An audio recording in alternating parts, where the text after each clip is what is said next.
नमस्कार आप सभी को। आज की इस वीडियो में हम जानेंगे आईपीसी का सेक्शन 242 और 243। ये दो सेक्शन किस बारे में बात करते हैं। ये बताते हैं कि अगर कोई पर्सन अपने पास नकली सिक्कों को रखता भी है और उसको पता है कि ये नकली सिक्के हैं, फिर भी वो अपने पास रखता है तो भी उसको सजा होगी। ठीक है, जो 242 सेक्शन है ये मतलब कि जो काउंटरफीट कॉइन होते हैं, जो नकली सिक्के होते हैं, वो फॉरेन करेंसी से रिलेटेड होते हैं। और जो 243 सेक्शन है ये इंडियन सिक्कों के बारे में बात करता है। ठीक है, दोनों में अलग अलग पनिशमेंट है। ठीक है, तो जानते हैं इस वीडियो में दोनों की पनिशमेंट क्या होगी। जो 242 सेक्शन है इसको हम पढ़ लेते हैं बेरैक लैंग्वेज। बेरैक लैंग्वेज पढ़कर हम इसके बेसिक कॉन्सेप्ट को भी समझेंगे। जो 242 सेक्शन है, possession of counterfeit coin by person who knew it to be counterfeit when he became possessed thereof. देखिए यहाँ पर जो पोजेशन मतलब कि अपने पास रखता है, पोजेशन में कोई भी पर्सन का नकली सिक्कों को, और वो नकली सिक्के किसी भी देश के हो सकते हैं, फॉरेन करेंसी के हो सकते हैं। ठीक है, मतलब कि फॉरेन करेंसी होती है और उनको अपने पास रखता है। तो इसमें बताया गया है हु फ्रॉडुलेंटली और विद इंटेंट दैट फ्रॉड में बी कमिटेड। और वो किस इरादे से रखता है, वो इरादे से रखता है कि ताकि वो इन फ्यूचर वो फ्रॉड कमिट कर सके किसी पर्सन के साथ। ठीक है, फ्रॉड कमिट करने के लिए वो क्या करता है, अपने पास उन सिक्कों को रखता है। Is in possession of counterfeit coin. ठीक है, जो वो काउंटरफीट कॉइन है उसको पोजेशन में रखता है।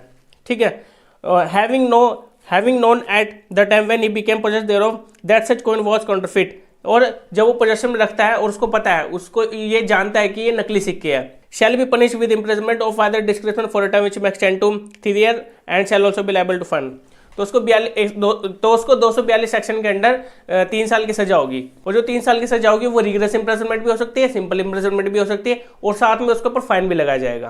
तो आपको समझ में आ गया होगा 242 सेक्शन क्या बताने की कोशिश कर रहा है। ठीक है, ये सिर्फ फॉरेन करेंसी से रिलेटेड बात करता है। ठीक है, ये इंडियन कॉइन इसकी इसमें बात नहीं की गई है। लेकिन जो 243 सेक्शन है, 243 सेक्शन इंडियन कॉइन के बारे में ही बात करता है। ठीक है, इंडियन कॉइन अगर अपने पास कोई पर्सन रखता है तो उसको कितनी पनिशमेंट होगी, जानते हैं इसकी बेरैक लैंग्वेज पढ़कर हम क्या बता रही है। Possession of Indian coin by person who knew to be counterfeit when he became possessed thereof. देखिए यहाँ पर अगर कोई इंडियन कॉइन को रखता है कोई पर्सन और उसको पता है कि एक नकली सिक्के है, ठीक है, फिर भी वह रखता है तो भी उसको पनिशमेंट होगी। ठीक है, whoever fraudulently or with intent that fraud may be committed is in possession of counterfeit coin। देखिए वो फ्रॉड कमिट करने के लिए इन फ्यूचर वो किसी पर्सन के साथ फ्रॉड कमिट कर सके, इसीलिए वो अपने पास उन नकली सिक्कों को रखता है। ठीक है, उसकी इंटेंशन यही है। ठीक है, पोजेशन इन काउंटरफीट कॉइन, जो नकली सिक्के उनको पोजेशन में रखता है। Which is a counterfeit of Indian coin, लेकिन वो जो कॉइन है वो इंडियन कॉइन होने चाहिए। ठीक है, 243 सेक्शन के under. Having known at the time when he became possessed of it that it was counterfeit. और उसको पता है कि ये नकली सिक्के है, उसको जानकारी होनी चाहिए उस बारे में, तभी उसको पनिशमेंट मिलेगी। और उसको नहीं पता कि वो नकली सिक्के तो उसको पनिशमेंट नहीं होगी।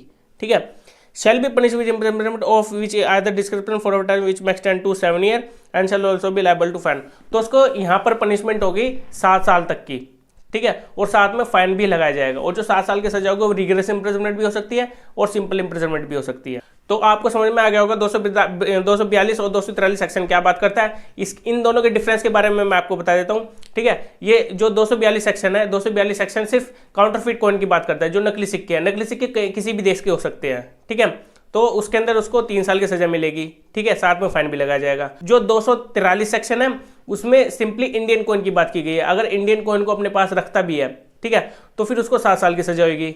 ठीक है, और जो दोनों सेक्शन है, दोनों सेक्शन जो है कॉग्निजेबल है, नॉन कंपाउंडेबल है और नॉन बेलेबल है।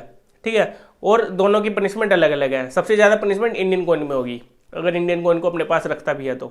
ठीक है, तो दोनों मैंने आपको सेक्शन बताया है, इन दोनों के डिफरेंस के बारे में भी आपको पता लग ही गया होगा। ठीक है, अगर आपको फिर भी कोई डाउट होता है तो आप मेरे टेलीग्राम चैनल को ज्वाइन करके मुझसे पूछ सकते हैं। और अगर आपने मेरे चैनल को सब्सक्राइब नहीं किया है तो जल्द से जल्द सब्सक्राइब कीजिए, जिससे कि आपको डेली की नोटिफिकेशन मिलती रहे वीडियोस की और आपको कानून के बारे में जानकारी मिले। ठीक है, अब हम मिलेंगे अपनी नेक्स्ट वीडियो में। Okay, bye.